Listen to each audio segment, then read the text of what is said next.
अत्यंत प्राचीन काल में दक्षिण दिशा में एक राज्य था। वहां देवशक्ति नामक एक राजा राज्य करता था। उसका एक ही पुत्र था। उसके पेट में एक सर्प ने निवास स्थान बना रखा था। उस उदरस्थ सर्प के कारण वह दिन प्रतिदिन दुर्बल होता जा रहा था। अनेक वैद्यों की चिकित्सा से निराश होकर राजा ने जब हार मान ली तो राजकुमार भी निराश होकर एक दिन चुपचाप विदेश चला गया। वह उस अपरिचित देश में भिक्षाटन करके अपनी क्षुधा शांत करता था और एक देवालय में जाकर सो जाता था। उस देश का राजा बालीदत्त दो कन्याओं का पिता था। दोनों अद्वितीय रूपसी एवं शालीन युवतियां थीं। प्रतिदिन प्रातःकाल दोनों अपने पिता के चरण स्पर्श करती थीं। बड़ी राजकुमारी रुक्मिणी प्रणाम के पश्चात कहती थी, महाराज की जय हो। मैं आपकी आभारी हूँ, क्योंकि आपकी कृपा से मुझे संसार के सभी सुख प्राप्त होते हैं। किंतु छोटी राजकुमारी पमिनी सदा चरण स्पर्श के समय चुप रहा करती थी। एक दिन बालीदत्त ने पमिनी से पूछा, बेटी, तू प्रणाम करते समय सदा चुप क्यों रहती हैं? पिताजी, पमिनी ने दृष्टि झुकाते हुए सलज्ज भाव में कहा, मैं उस ईश्वर को मन ही मन धन्यवाद देती हैं जिसकी कृपा से आप राजा हैं और मैं राजकुमारी, वरना इस संसार में हम भी कहीं मजदूरी कर रहे होते। यह सुनते ही बालीदत्त क्रोध से बोला, यह राज्य हमने ईश्वर की कृपा से नहीं, अपनी योग्यता से प्राप्त किया है। इसको बनाए रखने में मेरा पुरुषार्थ कार्य कर रहा है, ईश्वर की कृपा नहीं।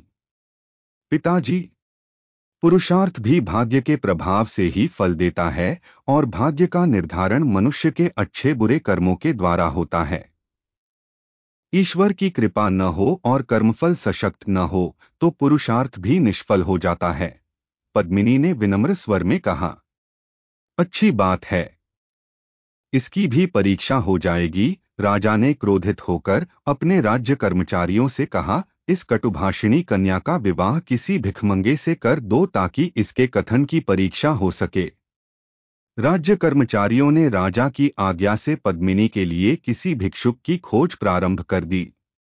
एक दिन उन्होंने उस भिक्षुक राजकुमार को पकड़ लिया और राजदरबार में ले गए। राजा ने उसी से पद्मिनी का विवाह तय कर दिया।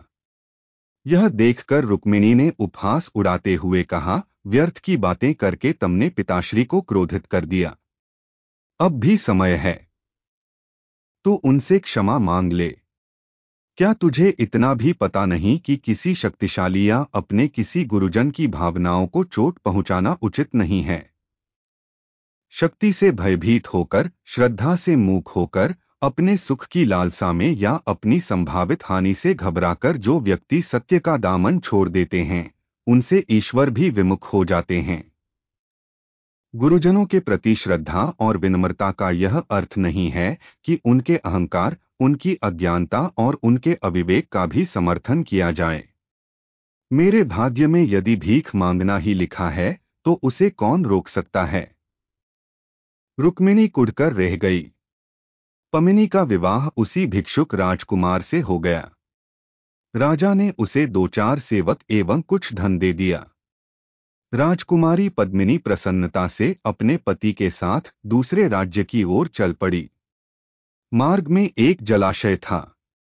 उसके तट पर विशाल वटवृक्ष था।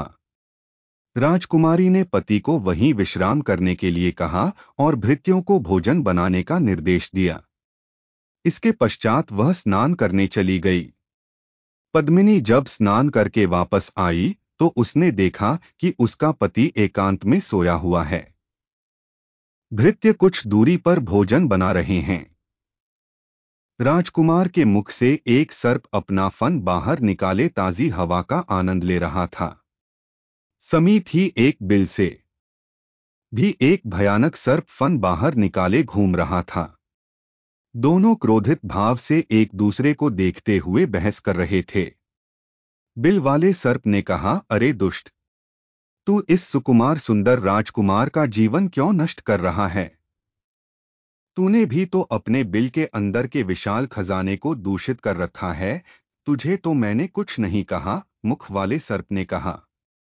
मुझे तो महाराज भोज को अपने पूर्वजों द्वारा दिया गया वचन निभाना है। इस खजाने की रक्षा करना मेरा कर्तव्य है। तू क्या रक्षा करेगा? कोई व्यक्ति तेरे बिल में मात्र 2 बाल्टी गर्म खौलता हुआ पानी डाल दे तो तू मर जाएगा और खजाना भी उसका हो जाएगा। कोई इस रहस्य को नहीं जानता, इसलिए तू अब तक जीवित है। तू भी तो इसी कारण जीवित है मूर्ख, की तेरा रहस्य कोई नहीं जानता, लेकिन जिस दिन किसी को ज्ञात हो गया कि पुरानी कांजी और राई का काढ़ा बनाकर इस राजकुमार को गर्म गर्म पिलाने से तू मर जाएगा, उसी दिन तेरी दुष्टता भी समाप्त हो जाएगी। राजकन्या यह जानकर विस्मित हो उठी कि उसका पति किसी देश का राजकुमार है। उसने एक भृत्य को भेजकर गांव से पुरानी कांजी और राई मंगवाई, फिर उसका काढ़ा बनाकर राजकुमार को पिला दिया।